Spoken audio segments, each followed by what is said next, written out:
If you could tell us a little bit about the regulation in the telecom industry, more along the lines of how heavily regulated is it, and how have you seen the regulations and enforcement shifting over time?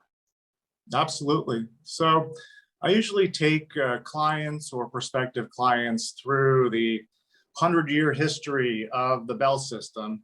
But since we don't have all day for the discussion, I will truncate it to the most important aspect of the history of how that monopolistic system was regulated, and more importantly, how it was taxed at state and local jurisdictions. So any monopoly is an easy business to target for taxes because it's stable, steady stream of high revenue. And once statutes, regulations are on the books, especially when it comes to taxes, they tend to stay there. They don't go away. Instead, as technologies evolve and as markets evolve, the tax regulations and laws tend to be extended and expanded to cover the new technologies. So you've got a system in the US where we've got 50 states, the District of Columbia, Puerto Rico, even, again, companies doing cross-border work in Canada.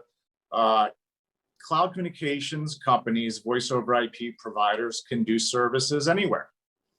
And you can have a customer in Manhattan that has home remote users all across the country, or satellite offices, and you could be assigning seats or licenses to access the dial tone and the call features to locations all across the country.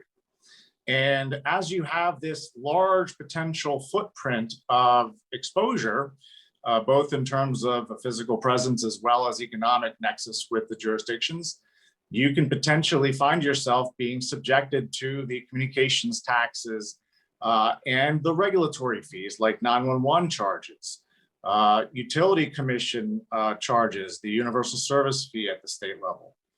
So again, when you enter the voice over IP cloud communications business, you may unwittingly be exposing yourself to not just what you are accustomed to, especially for an MSP that has had a small geographic footprint for years and years.